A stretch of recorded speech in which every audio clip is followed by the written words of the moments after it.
On est aujourd'hui le vendredi 10 Tevet, on est le 13 décembre. Aujourd'hui est un jour de jeûne important, le 10 Tevet qui commémore le tout début de la prise, ou plutôt de l'encerclement de Jérusalem, qui a abouti après à la prise de Jérusalem et puis à la destruction du temple. Donc aujourd'hui, jour de jeûne, mais malgré tout, je veux consacrer un moment afin de me lier, de communiquer, d'apporter une fois de plus, pour la troisième fois, la vie, les enseignements de la Torah que les Bnei Adam, que les non-juifs peuvent et doivent recevoir. Alors je vais vous expliquer de quelle manière on va procéder aujourd'hui. J'avais bien sûr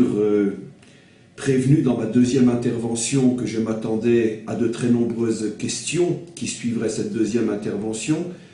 Je dois vous avouer, mais je suis certain que vous me jugez avec clémence et compréhension. Je dois vous avouer que je suis très en retard par rapport aux très nombreuses questions qui me sont adressées déjà depuis la première intervention. Ne parlons pas de la deuxième, et je n'oserais même pas parler de la troisième, celle que l'on commence aujourd'hui.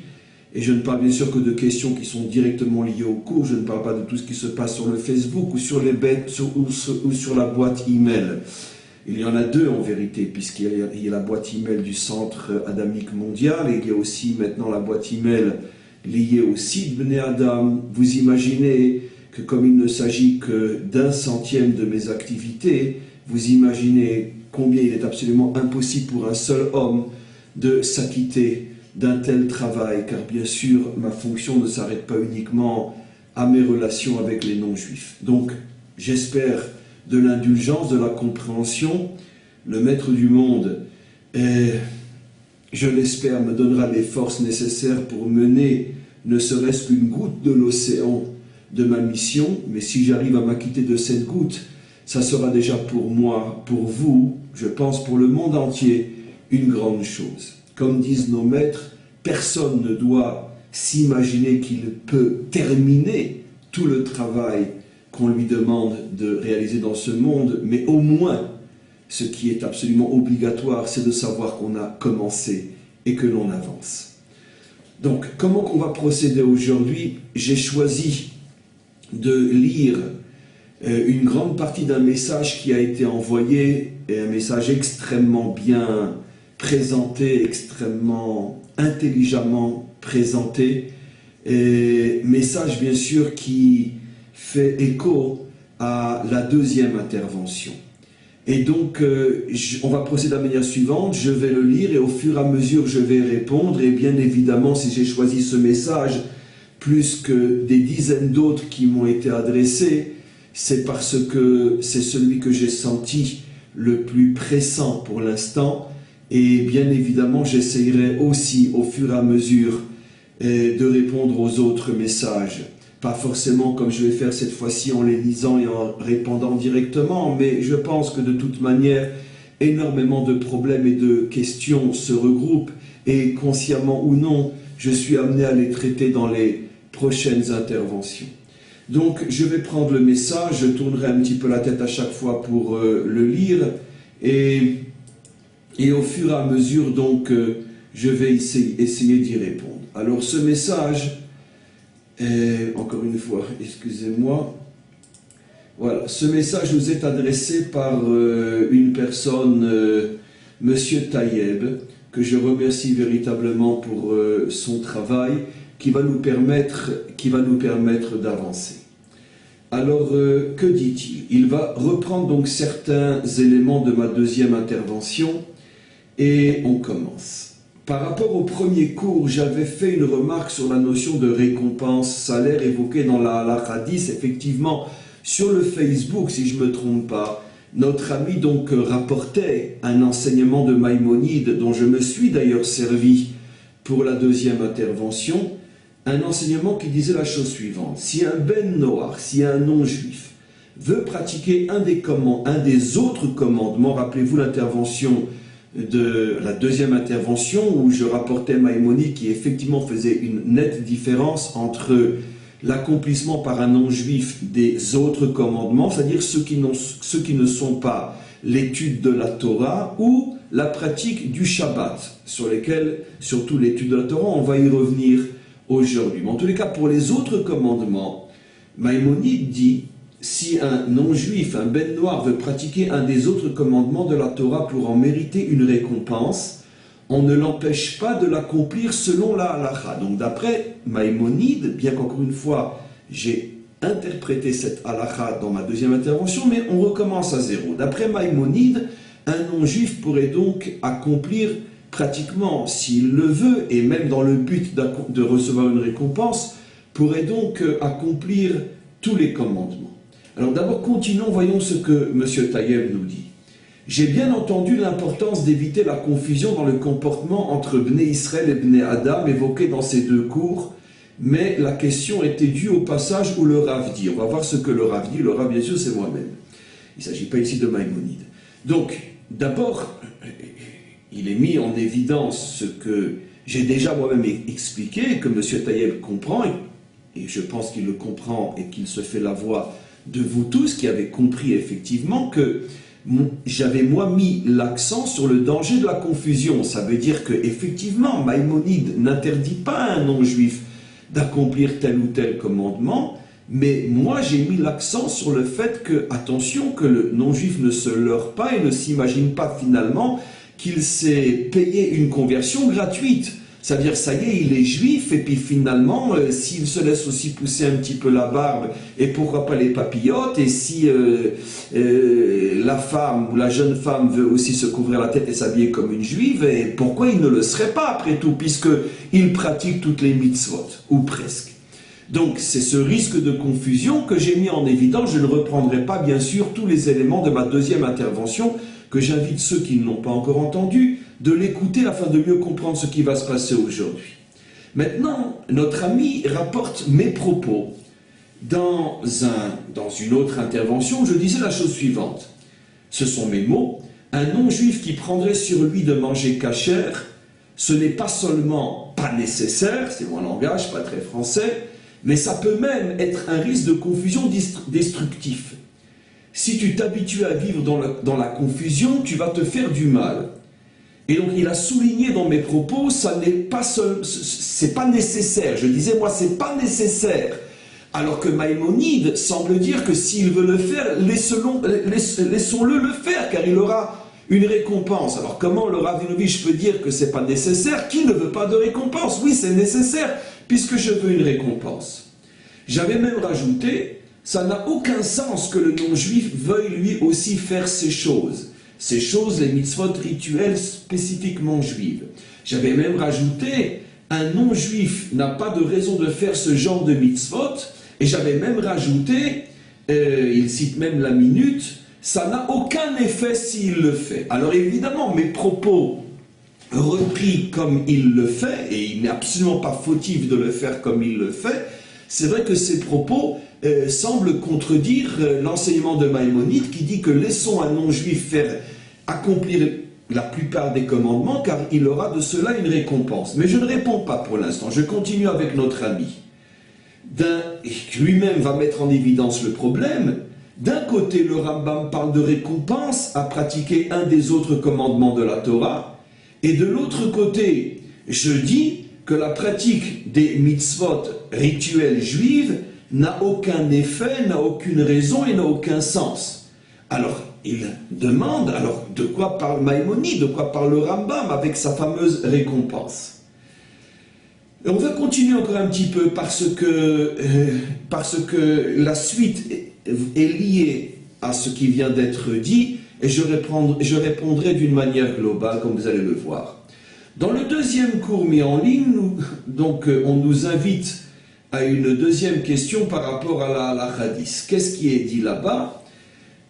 On rapporte à nouveau Maïmonide, si un ben noir veut pratiquer un des autres commandements de la Torah pour en mériter une récompense, ce qui vient d'être dit, on ne l'empêche pas de l'accomplir selon la halakha. C'est-à-dire que Maïmonide précise bien qu'on le laisse accomplir les choses, même dans les moindres détails de la loi juive. Ça veut dire que, vu de l'extérieur, on ne pourra pas savoir si c'est un juif qui est en train d'accomplir ce commandement ou un non-juif. Or, quelle est la question de notre ami?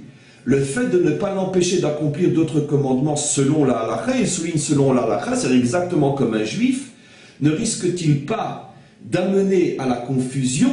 N'aurait-on pas dû dire, il peut l'accomplir, mais pas selon la halakha, afin justement d'éviter la confusion entre un Ben Israël et un Ben Anam, entre un juif et un non-juif? Alors, la question est extrêmement bien posée. D'ailleurs, j'invite notre ami à m'expliquer, bien sûr, pas en public, qui il est, si ce n'est pas déjà fait, mais le problème c'est que vous êtes des milliers à m'expliquer qui vous êtes, et entre-temps, j'oublie que vous m'avez déjà expliqué qui vous étiez. Ça m'est déjà arrivé de poser 4 ou 5 fois la même personne, je ne vous connais pas, pourriez-vous m'expliquer qui vous êtes? Très gentiment, la personne m'a dit, mais vous me l'avez déjà demandé 4 fois. Bon, c'est vrai que si la personne était aussi un petit peu à ma place, elle se rendrait compte que quand on doit traiter en une semaine, des fois plusieurs centaines de cas, on finit par en perdre son latin. Quoi qu'il en soit, j'aimerais bien que cette personne rentre en contact avec moi pour m'expliquer un petit peu qui elle est. Quoi qu'il en soit, effectivement, la question est énorme. Si Maïmonide précise qu'il faut accomplir selon la halakha, alors comment qu'on va savoir qui est juif et qui ne l'est pas? Alors je vais répondre d'une manière extrêmement profonde, mais en même temps extrêmement simple, à ces deux questions qui ne sont qu'une. Et quand je dis extrêmement profonde et en même temps extrêmement simple, je fais allusion à ce que vous savez, pour ceux qui me suivent, vous êtes la majorité dans ce cas. J'essaye toujours d'approcher, d'aborder la Torah d'une manière extrêmement profonde, selon les sources de la Kabbalah et de la Chassidoute, mais en même temps, et de rendre ces notions les plus simples possibles. Ça vient de très haut, mais j'essaye de le faire descendre très bas. Quoi qu'il en soit, il faut comprendre la chose suivante. Lorsque Maïmonide parle de récompense, il parle de récompense dans le monde à venir. Et je vais bien sûr préciser, lorsque je parle de « ce n'est pas nécessaire » ou « ça n'a pas d'effet », où ça n'a pas de sens, je parle par rapport à la nécessité, l'effet et le sens dans ce monde. Écoutez-moi bien, car c'est très très très important, et véritablement je prie le Maître du monde pour qu'il me donne les forces d'être à la hauteur du message que je veux vous transmettre. Il faut comprendre la chose suivante. Toutes les religions ont en commun, et je ne rentre pas dans les nuances de plus ou moins vraie ou fausse religion, idolâtre ou pas idolâtre, je parle du concept de la religion. Toutes les religions ont plus ou moins en commun ce principe fondamental, juste en soi, c'est le tronc commun, on pourrait dire, de toutes les religions, que le bon comportement sur terre prépare une bonne vie plus tard dans l'autre monde, dans un monde de vérité, de lumière, de dévoilement. Toutes les religions ont ça en commun, au niveau du fond, mais pas au niveau de la forme. Il est évident que le monde à venir qu'attendent les musulmans ou qu'attendent les chrétiens ou qu'attendent les juifs n'est pas le même dans la forme. Mais ça, c'est absolument pas important par rapport à ce que j'ai à dire. Mais dans le fond, la définition même d'une religion est la croyance dans le fait que notre vie terrestre ne peut pas être toute la vie, ça ne peut pas s'arrêter là. Tout le monde est d'accord pour dire que ce n'est qu'une préparation et que quelque chose de beaucoup plus essentiel va commencer après. De quelle manière dans les formes, ce n'est pas le sujet.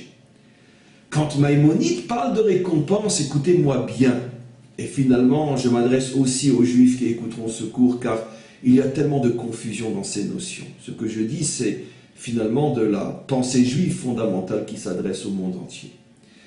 Quand Maïmonide parle de récompense, il fait allusion à la récompense de l'au-delà. Ça veut dire au devenir de l'être, qui, parce qu'il se comporte bien dans ce monde, méritera de participer à l'éternité prévue pour tous les justes. Comme Maïmonide lui-même l'enseigne, qu'un bon non-juif a part au monde à venir exactement de la même manière qu'un juif.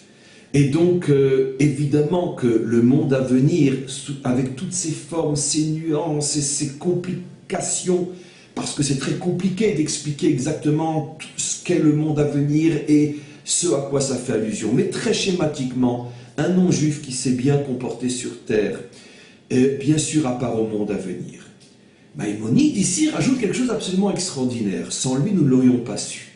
Nous aurions pu penser que pour accéder au monde à venir, le non-juif doit exceller dans l'accomplissement des 7 lois de Noah, les 7 lois de Noé. Et s'il accomplit ces 7 lois-là, donc il aura part au monde à venir. Mais plus que ça, pourquoi faire?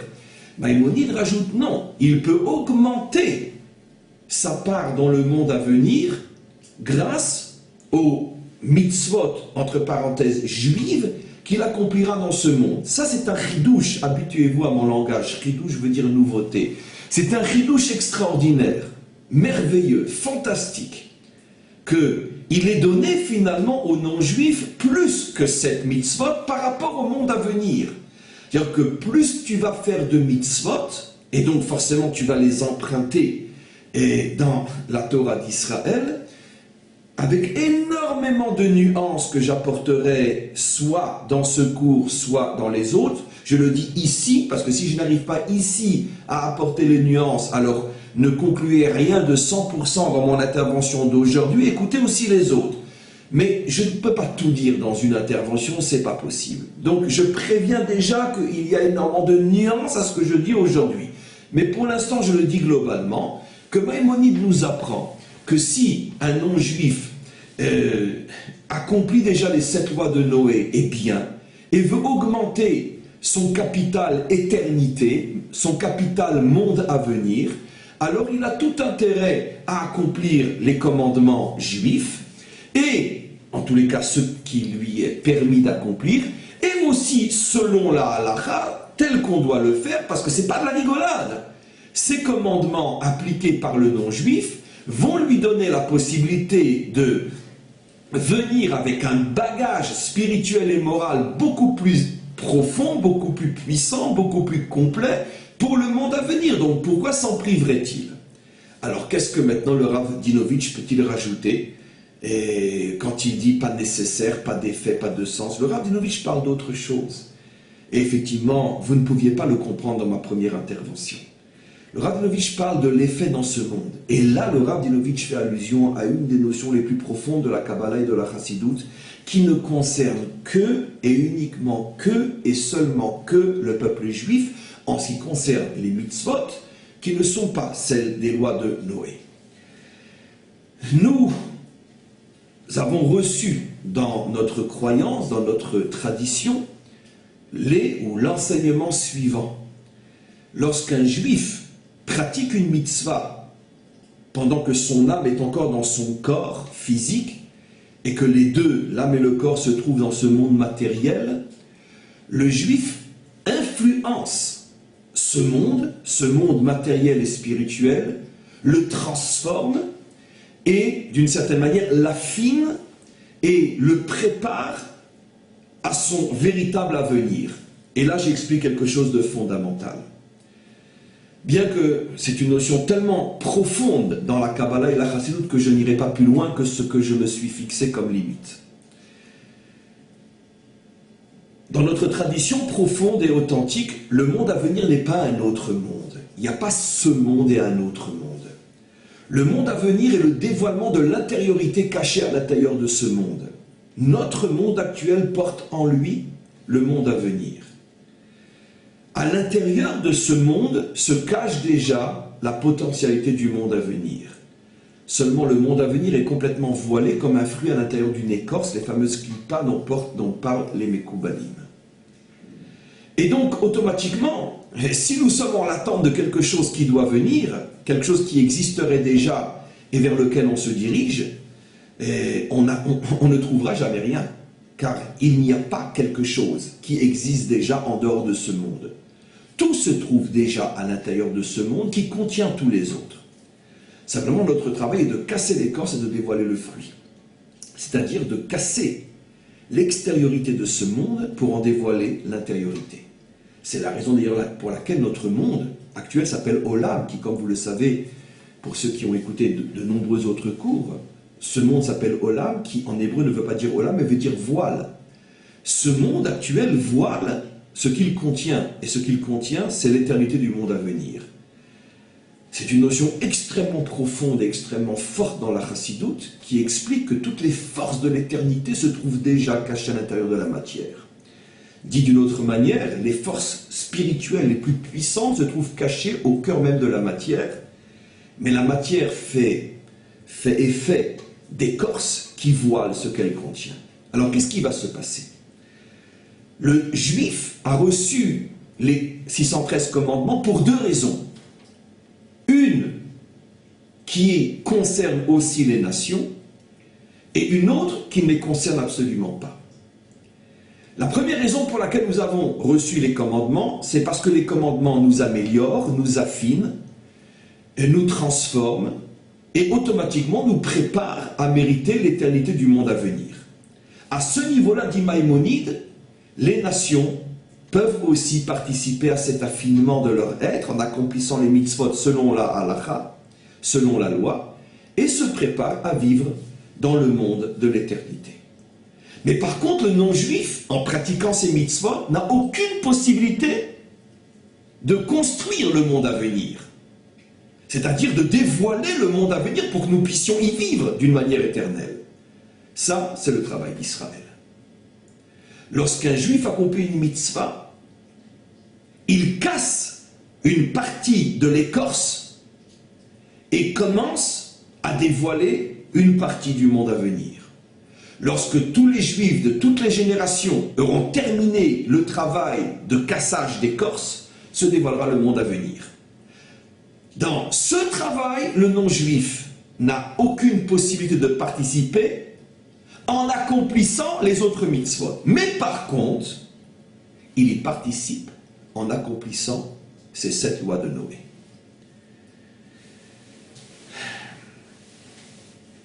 Je me dis merci à moi-même pour ce que je viens de dévoiler parce que c'est extrêmement fort. C'est extrêmement fort et merci au Maître du monde de nous permettre de vivre ces dévoilements ensemble.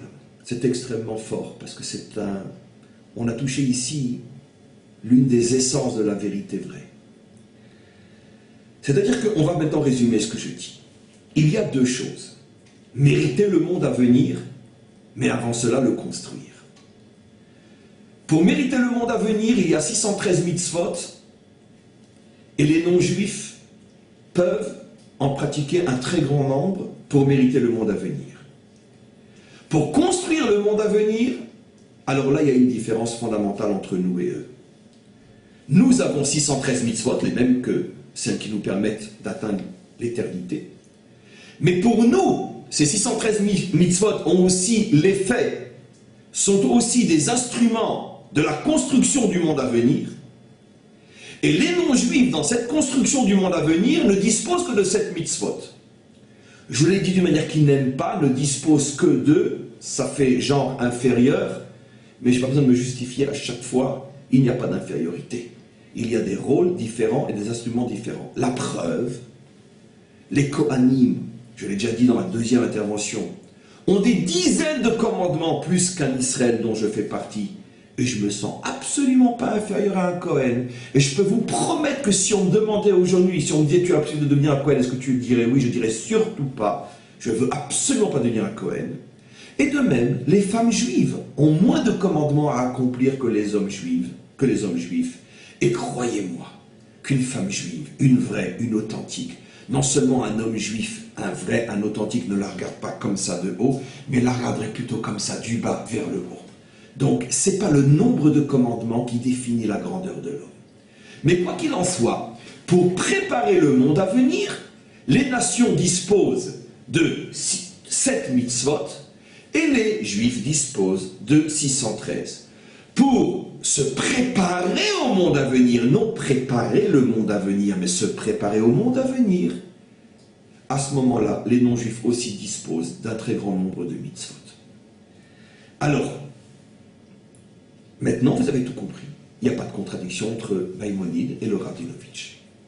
Quand Maïmonide parle de récompense, il parle d'une récompense spirituelle, c'est-à-dire dans le monde de l'éternité. Quand le Rav Dinovitch dit ce n'est pas nécessaire, ce n'est pas utile, ça n'a pas de sens, il parle comme un chassid, enraciné dans les secrets de la Kabbalah et de la chassidoute, et il explique ce à quoi servent les mitzvot par rapport à ce monde. Et par rapport à ce monde, le non-juif, quand il va faire une mitzvah, ce n'est pas nécessaire, car même s'il l'a fait, il ne transformera pas ce monde. Ce n'est pas nécessaire, parce que ce n'est pas nécessairement, c'est ce que je viens d'expliquer, ça n'a pas d'effet, et ça n'a pas de sens par rapport au sens de transformation de ce monde tel que le comprend le juif. C'est pour ça qu'au lieu de perdre son temps, s'il veut transformer le monde, au lieu de perdre son temps à faire des mitzvot juives, qu'il se consacre surtout à l'accomplissement de plus en plus parfait des 7 lois de Noach. Parce que là, non seulement il mérite le monde à venir, mais il transforme aussi ce monde. Maintenant, il restait une question qui, à mon avis, est tombée complètement, mais que je vais quand même reposer. Oui, y a-t-il pas un risque en accomplissant les mitzvot comme un juif d'entrer dans ce monde de confusion? Non! Parce que quand le monde se sera habitué au message que je transmets, que j'ai commencé à transmettre, qui est en vérité le message de l'intention, de construire l'intention du non-juif lorsque il s'approche du judaïsme, et l'intention est, dans ce cas-là, l'essentiel du message. La confusion est lorsqu'il y a justement une confusion au niveau de la tête, où on ne sait plus qui est quoi.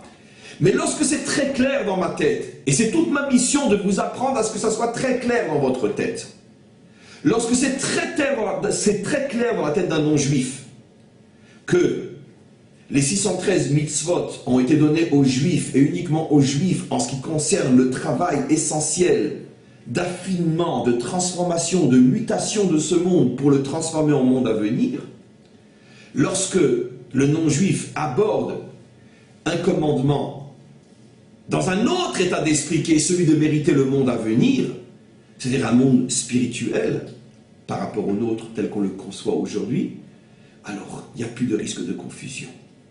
Parce qu'il sait exactement qui il est et pourquoi il est. Et pourquoi il fait.